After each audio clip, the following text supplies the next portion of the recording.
All right, it's time for another edition of You Make the Call. IBM presents You Make the Call. Was I too hard on Kevin O'Connell? You make the call. It's hard to criticize O'Connell. At least it's been hard to criticize him because his first season, Vikings kept winning, and we could just blame Ed Donatel when they came up short, when they lost 40-3 to the Cowboys in a big midseason game at home. Patrick Peterson. I think I could outrun this guy. And couldn't put up any points. That was all Ed Donatel's fault. Then last year, the Vikings, fell apart when Kirk Cousins got hurt, and you could just blame that, right?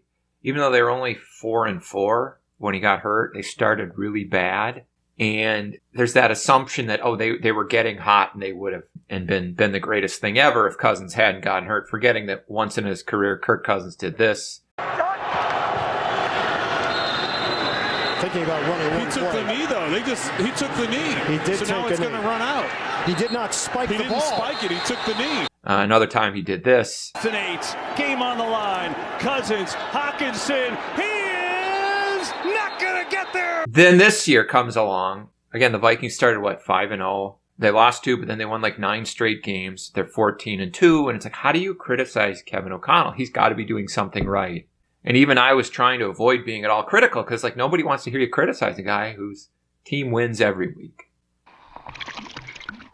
You can't criticize Kevin O'Connell, even as they're collapsing in the last 2 minutes against the Bears, collapsing in the fourth quarter against the Packers multiple times, kind of collapsing every time they seem like they're in control. And then what we saw against Detroit in the last regular season game, the offense didn't show up. The defense showed up. The offense did. In the Rams game, in the playoffs, again, the offense didn't show up. And it wasn't just that Sam Darnold didn't show up. It wasn't just the O-line didn't show up. There was no game plan. There was no game plan.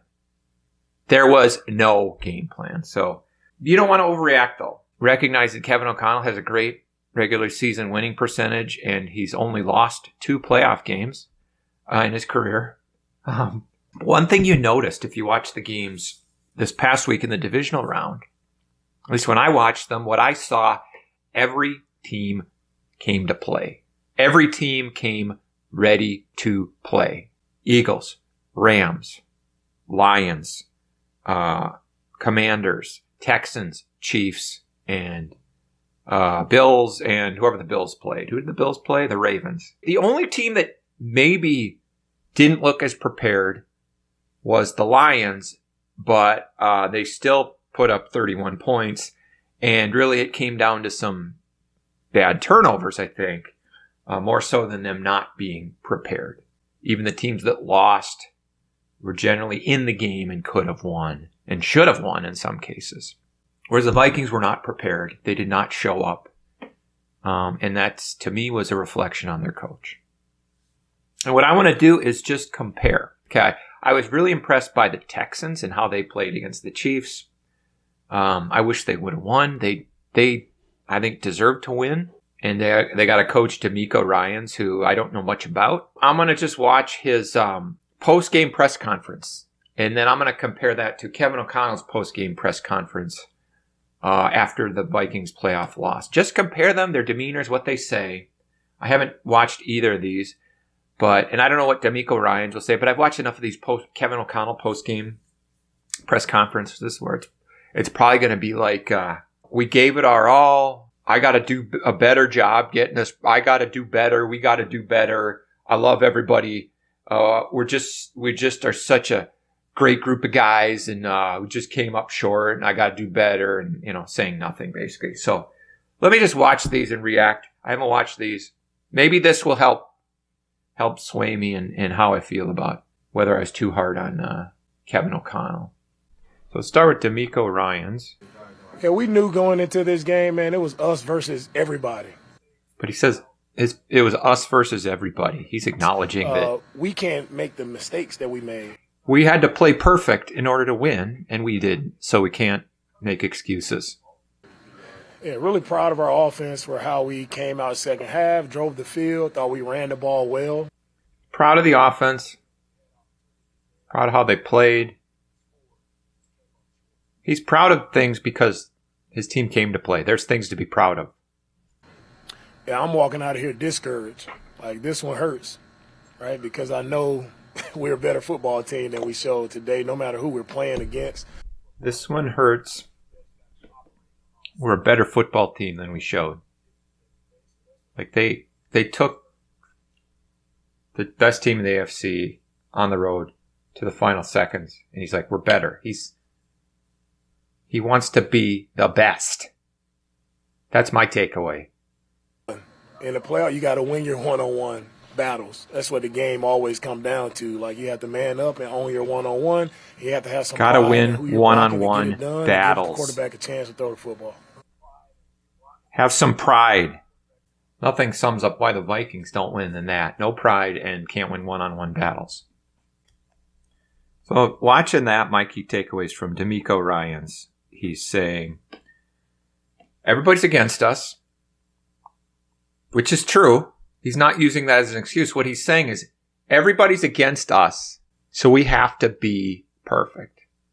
I mean, not perfect, but we got to be better than we were. We can't throw our helmet like Chris Boyd. Can't let a quarterback get sacked all the time. We have to win one-on-one battles and show some pride. We're in the playoffs here. You got to win some one-on-one battles. And if you can't, then there's no excuse, okay? And he said, this one hurts. And he credits the Chiefs. What does he say? They're consistent. They're always in the game at the end. Always. They always show up every week. Andy Reid gets them ready to play all the time, every week. Yes, they get some calls, but they're consistent effort. They don't let their quarterback get sacked as often. And then, when he does get sacked, it's always a 15-yard penalty that helps him. So now I'm going to watch the Kevin O'Connell post-loss press conference, and let's compare KOC. The feeling that's in there right now, the brotherhood, this team truly did a lot of special things this year, but we didn't play well enough to win the football game. And first and always, I know I've got to be better. We didn't play well enough. I got to be better. I've got 100% confidence in our players. 100% confidence in our players. Then I love this organization. I love those players more than anything, and I just appreciate everything about I love them. Love. It's all about feelings. There's nothing concrete here. That only gets you so far. Love only gets you so far. Way too many negatives. Yeah, nowhere.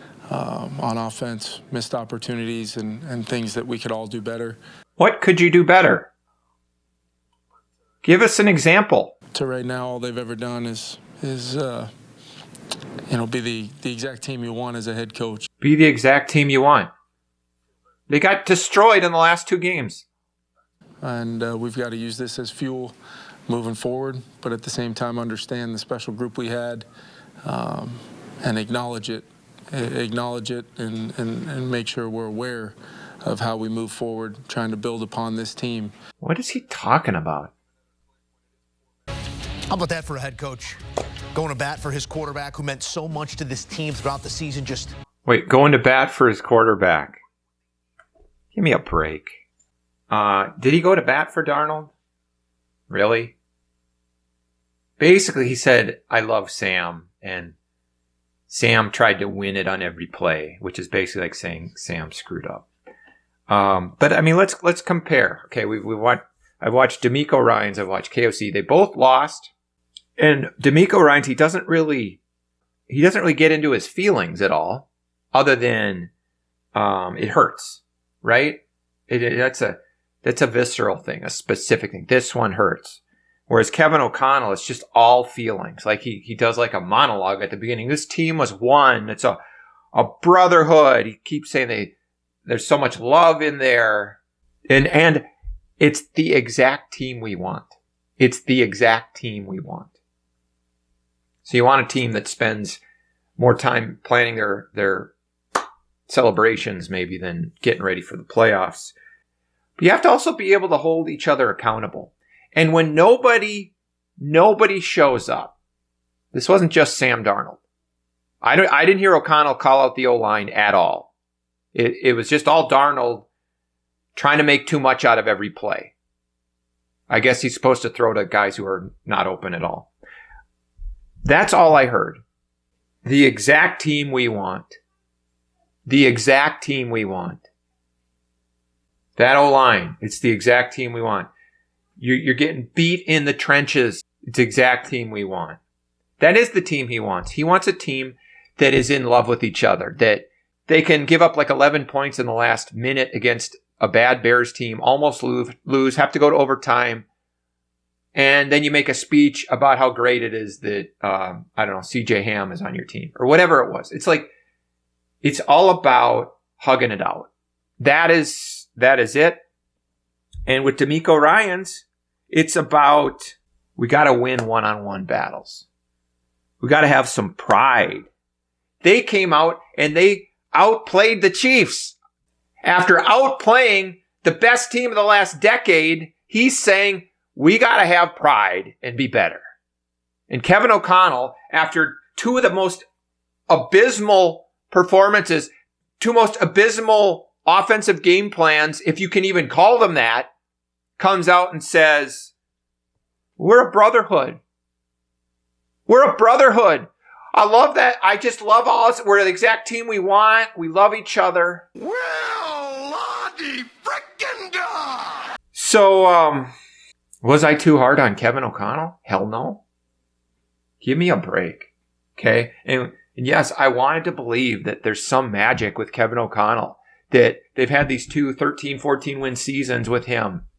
And then if they just fix a few things on the defense, or if they just send Garrett Bradbury into orbit, that it'll all be better. But you're not going to be a championship team when you get your ass handed to you in the 2 biggest games of the year, and your coach says, we just all love each other so much. What's next for the Vikings? They've talked about trading Kevin O'Connell. I doubt it'll happen. I don't know why that would happen. It's just stupid. And there's people I see on Twitter. It's like, if you want Kevin O'Connell fired, you're an idiot. It's like, well, I'm not saying he should be fired, because number one, what I think doesn't matter. Like, I don't have this idea that the opinions of fans matter at all. And I don't know who's better. I would rather have Demeco Ryans. I'll tell you that. I'd rather have John Harbaugh, Andy Reid, Dan Campbell. People like, oh, Dan Campbell, he's a choker. He's a choker. Look what he's done the last 2 years. Well, he probably does too many trick plays.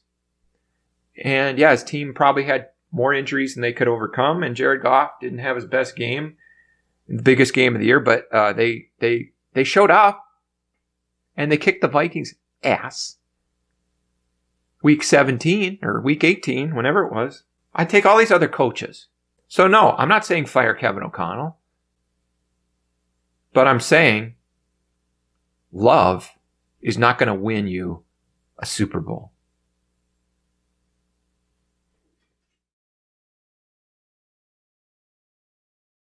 If you said so, then you made the right call.